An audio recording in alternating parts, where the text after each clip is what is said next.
¿Qué tal? Muy buenas noches, yo soy Genaro Lozano, bienvenida, bienvenido a Punto y Contrapunto. El único lugar que habitamos hoy, que podemos habitar como humanidad en el futuro inmediato es la Tierra, no hay más. Los hombres blancos más ricos del planeta están en una carrera para colonizar Marte, pero de lograrse solo sería posible para el 0.0001% de los más ricos. Mientras tanto, desde Nueva York llega la advertencia clara y contundente del secretario general de la ONU. Estamos al borde de un abismo y vamos en la dirección equivocada. Así dijo Guterres en la Asamblea General de Naciones Unidas, y por ello miles de activistas, especialmente jóvenes, en varias ciudades del mundo y también en la Ciudad de México, se unieron a cientos de miles más para marchar por la emergencia climática y demandarle al gobierno de México y a los otros países que alineen sus planes de desarrollo y agendas legislativas con los objetivos de desarrollo sostenible. Esta noche vamos a hablar sobre la emergencia climática, sobre las advertencias del secretario general de Naciones Unidas y de Greta Thunberg ante el cambio climático, sobre las consecuencias en las infancias y sobre este movimiento de Viernes por el Futuro. Quédate con nosotros que ya empieza Punto y Contrapunto.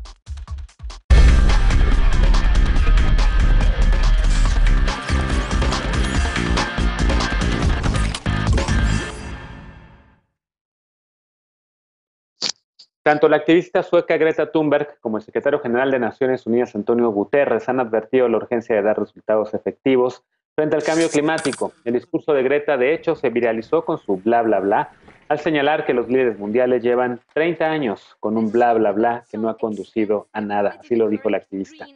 Este martes, durante su participación en la cumbre Youth for Climate o Jóvenes por el Clima, Thunberg dijo que esta inacción era deliberada y incluso una traición a las actuales de las futuras generaciones, pues aunque aseguran instrumentar medidas para frenar el cambio climático, siguen abriendo minas y explotando recursos. Una semana antes, durante la 76 Asamblea General de las Naciones Unidas en la ciudad de Nueva York, el secretario general del organismo dijo que el mundo está en código rojo, que nunca había estado más amenazado y que las ventanas de oportunidad para salvarlo se están cerrando muy rápidamente.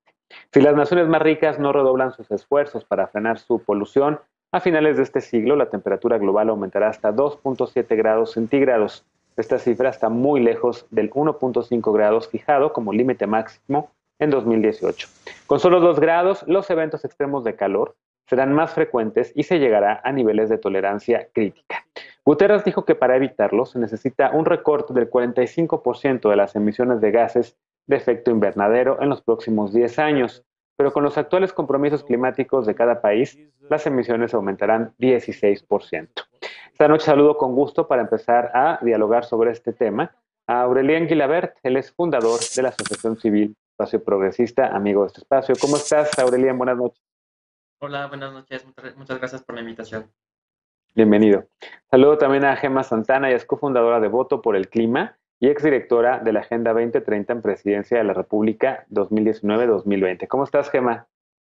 Muy bien, Genaro. Muchas gracias por la invitación. Bienvenida. Saludo también con mucho gusto a Jimena Celis, coordinadora de proyectos y alianzas estratégicas en Polea. ¿Cómo estás, Jimena? Muy bien, muchas gracias, Genaro, por la invitación. Un gusto estar aquí con ustedes. Al contrario, pues me gusta los bienes usar este espacio justo para hablar de temas que no estén o que no, a los cuales no se les está dando, siento, la prioridad que se le tendría que dar, y en este caso, pues evidentemente esta advertencia que lanzan varios activistas y el secretario general de Naciones Unidas. Empiezo contigo, Gema. ¿Cómo lo ves? ¿Por qué no nos seguimos dialogando y platicando un poco al auditorio que nos está viendo? ¿Por qué realmente estamos en este momento crítico? ¿Por qué el discurso del secretario Guterres no es alarmista, sino es realista? Sí, totalmente. Yo creo que esta es la crisis más fuerte que pues, tiene la humanidad actualmente, porque no tiene que ver nada más con un tema ambiental. Necesitamos empezar a entender que la humanidad está en múltiples crisis y va a seguir aumentando el problema de crecimiento económico, desempleo, inseguridad, problemas de salud, que están relacionados directamente con el medio ambiente. Creo que seguimos en una situación muy complicada porque no hemos terminado de entender. Escuchamos al secretario Guterres, a Greta Thunberg, a muchos ambientalistas, pero los grandes líderes públicos y privados no tienen la voluntad también porque la gente no ha comprendido esta situación tan compleja. Lo escuchan en las noticias y lo siguen viendo muy lejano, pero no es lejano. Para eso te voy a dar datos de nuestro país. En México, al año mueren de 0 a 2 años de edad más de 50,000 años previo al COVID por las partículas suspendidas.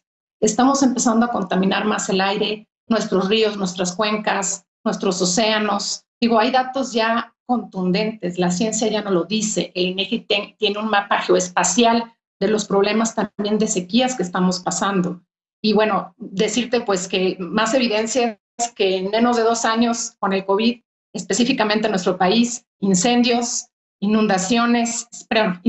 sequías, inundaciones, y bueno, ya nunca habíamos pasado en estos 2 años de manera tan continua estas situaciones. Ya nos debe llamar la atención empezar a impulsar proyectos con tasa cero de deforestación, inversiones sostenibles y, por qué no decirlo, entender que la crisis climática tiene que ver con el calentamiento, con un desprendimiento de las emisiones de los gases de efecto invernadero que está provocando el CO2 que liberamos a la atmósfera y que necesitamos transitar a energías limpias, pero también a una transición agroalimentaria. O sea, en pocas palabras, si no cuidamos nuestra agua, nuestro aire y nuestros alimentos, pues vamos a entrar en múltiples crisis en muy poco tiempo. Bueno, pero de eso hablamos más adelante y bueno, esto tiene que ver con calidad de vida y ya lo estamos viendo, ya es contundente, el COVID nos puso en jaque y no necesitamos esperar a que venga otra pandemia y otros problemas mayúsculos para entender que la recuperación, lo hemos dicho todo el tiempo, debe ser sostenible y de la mano con nuestro entorno.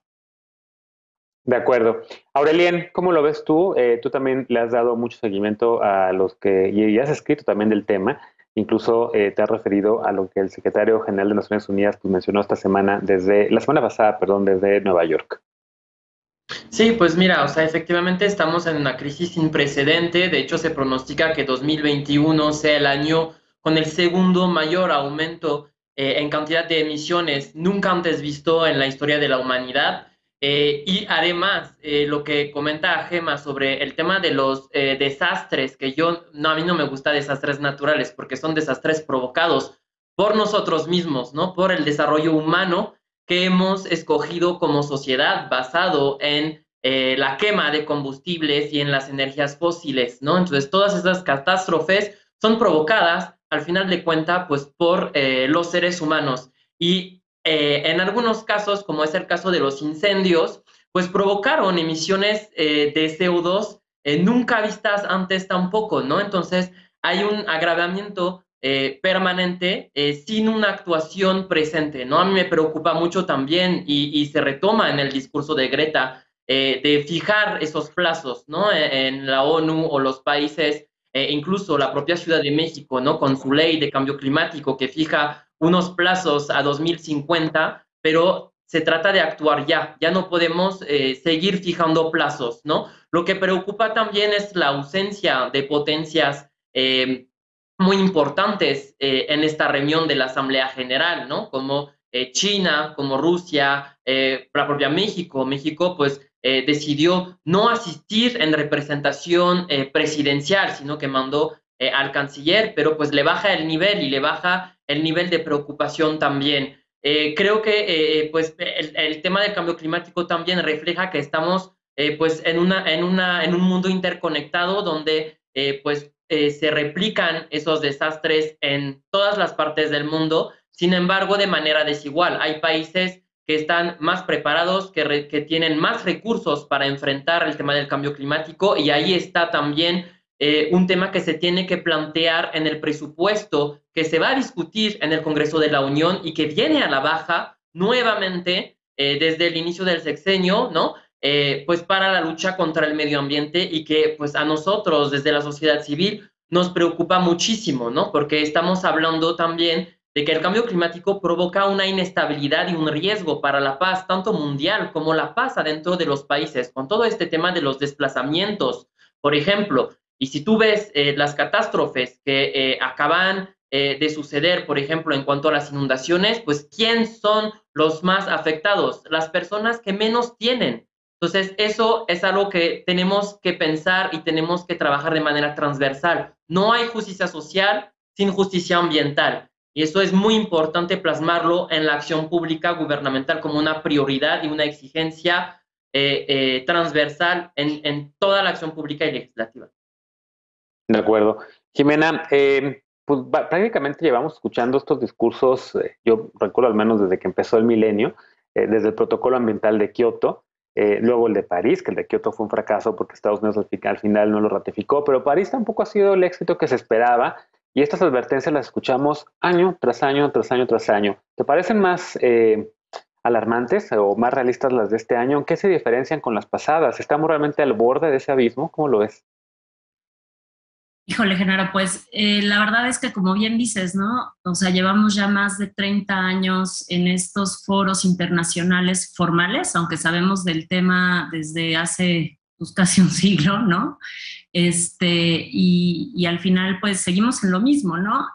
Algo importante que quisiera resaltar es que el último informe, ¿no? El sexto informe de evaluación del Grupo Intergubernamental de Expertos sobre Cambio Climático que se lanzó en agosto de este año de las Naciones Unidas, justo, o sea, en datos no nos dice nada nuevo, pero sí el tema de difusión que se le ha dado a ese reporte refleja muchísimo el tema de la preocupación que ya justo ahorita estaban comentando tanto Gema como Aurelien. Al final, el mismo secretario de las Naciones Unidas, Antonio Guterres, dice que este es un informe que hay que ponerle un código rojo para el mundo, o sea, una alerta, prende todos los semáforos. Y algo que nos dice también este informe es que las últimas 4 décadas han sido las más calientes que las décadas anteriores y que ya es un hecho que estos cambios en el clima son causados por la actividad humana. O sea, eso ya no está en discusión, ya es un hecho de que esto es causado por la actividad humana y hoy ya no hay región en el planeta que no esté sufriendo estos cambios en el clima.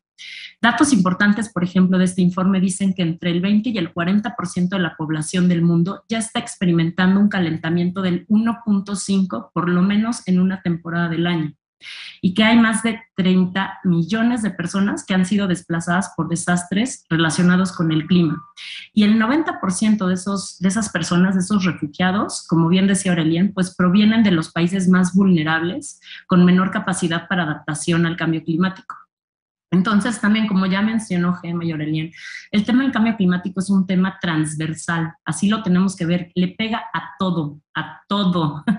Y esto impacta directamente, pues, por ejemplo, en los temas de producción de nuestros alimentos, ¿no? En el tema de la deforestación, la erosión de suelo causada por los monocultivos, la utilización de los pesticidas, en el tema de la salud, por ejemplo, COVID-19, es un tema que se causó directamente por una devastación en los ecosistemas, o sea, una devastación en meternos a destruir ecosistemas, a liberar vida silvestre y a liberar virus en los que el humano nunca había estado en contacto.